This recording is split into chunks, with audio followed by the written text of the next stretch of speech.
துப்பார்க்கு துப்பாய துப்பாக்கி துப்பார்க்கு துப்பாய தூவும் மலை. இதற்கான பொருளை காணொலியோட கடைசியில் சொல்கிறேன் நண்பர்களே. அதற்கு முன்னாடி வணக்கம் தோழர்களே, தோழிகளே, எல்லாரும் எப்படி இருக்கீங்க? காலையில் எழுந்திரிச்சோடனே தண்ணியை குடிச்சு முடிச்சுட்டு காலைக்கடன்லாம் முடிக்க ஆரம்பிச்சிட்டேன் நண்பர்களே. காலைக்கடன்லாம் ஒவ்வொன்றா முடிச்சதுக்கப்புறம் உடற்பயிற்சி கூடத்துக்கு போகிறதுக்கு ஆடையெல்லாம் எடுத்து மாட்டிட்டு நம்ம புதுசாக வாங்கின குரங்குக்குள்ளாவே எடுத்து மாட்டிட்டு உடற்பயிற்சி கூடத்துக்கு நிறைய போட ஆரம்பிச்சிட்டேன் நண்பர்களே. உடற்பயிற்சி கூடத்துக்கு சென்றவுடன் சிறிது நேரம் உடல் செக்அப், அதெல்லாம் முடிச்சதுக்கப்புறம் நம்ம தோழர்களுக்கு வெறியேற்றுற மாதிரி பாடல்கள்லாம் போடுறதுக்கு டிஜே வேலையை இப்போ கொஞ்சம் நேரம் பார்க்க ஆரம்பித்தேன். அதை முடிச்சதுக்கப்புறம் இடைவேளைக்கு சிறிது நேரம் வெளியில் வந்து வேர்க்கலையை அருந்திட்டு நமது வழக்கு நண்பரோட அமர்ந்து கொஞ்சம் நேரம் கான்வர்சேஷன் பேச்சை போட்டதுக்கப்புறம் திருப்பவும் உடற்பயிற்சி கூடத்துக்கே செல்ல தொடங்கிட்டோம். உடற்பயிற்சி கூடத்துக்கு போனதுக்கப்புறம் உட்காந்து இன்றைக்கி என்ன உடற்பயிற்சி போடலாம்னு சொல்லிட்டு பேசிட்டு இருந்தோம் நண்பர்களே. அதுக்கப்புறம் தோல் பகுதி கால் பகுதி முடிவு பண்ணிட்டு இன்றைக்கான உடற்பயிற்சி வந்து போட தொடங்கிட்டேன்.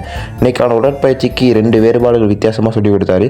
அதுக்கேற்ற மாதிரி அவருக்கு ஒரு நன்றியை போட்டு அடுத்தது கால் பகுதிக்கு மூவ் பண்ண ஆரம்பித்தேன். கால் பகுதிக்கு எடுத்த மாதிரி 3 வேறுபாடுகளை முடிச்சுட்டு இன்றைக்கான உடற்பயிற்சியை ஸ்ட்ரெச்சஸோட கம்ப்ளீட் பண்ணிட்டேன் நண்பர்களே. உடற்பயிற்சி முடிச்சதுக்கப்புறம் தான் ஞாபகம் வருது, நேற்று எடுத்து வச்ச களியை மறந்தே போயிட்டேன் உடற்பயிற்சிக்கு முன்புன்றதுக்கு. அதற்கு பின்பு தயிர் பாக்கெட்டை வாங்கிட்டு வந்துட்டு அதோட கலந்து வச்சுட்டு அப்படியே கையில் தூக்கிட்டு விடுதிக்கு வந்து செல்ல ஆரம்பிச்சிட்டேன். விடுதிக்கு வந்தோடனே அதை நல்லா பிசைஞ்சு இன்னும் ஊற வச்சிட்டேன் நண்பர்களே. ஊற வச்ச கையோட போய் குளிச்சுட்டு வந்துட்டேன். குளிச்சுட்டு வந்ததுக்கப்புறம் திறந்து பார்த்தா என் கண்ணியை என்னால் நம்ப முடியல, அவ்வளோ நல்லா வந்துச்சு. அதை பூண்டு ஊறுகாவோட அருந்திட்டு இன்றைக்கான காலை உணவு முடிச்சிட்டேன். உண்மையாக சொல்லணும்னா அந்த மாதிரி இருந்தது, உண்மையாலுமே சூப்பராக இருந்தது. அதற்கு பின்பு சிறிது நேரம் உறக்கம். அதை முடிச்சதுக்கப்புறம் மதிய உணவு வந்துச்சு. மதிய உணவுக்கு சாதமும் குழம்பு வச்சுருந்தாங்க. அது 2த்தையும் போட்டு சாப்பிட்டுட்டு இன்றைக்கான மதிய உணவு வந்து புரோதமே இல்லாமல் முடிச்சிட்டேன் நண்பர்களே. ஏன்னா எல்லா முட்டையும் நேற்று போட்ட காணொலிக்கே பயன்படுத்திட்டனால இன்னைக்கு முட்டை கிடையாது நண்பர்களே, திருப்பி வாங்கணும். இரவுக்கு ராகி முத்தாவை சாப்பிட்டுட்டு இன்னைக்கான நாளை முடிச்சிட்டேன் நண்பர்களே. காலையில் சொன்ன குரலுக்கு என்ன பொருள்னா, மழை வந்து மனிதர்களுக்கும் நிலத்துக்கும் பயிர் வகைக்கும் வந்து மிகவும் அவசியமானது.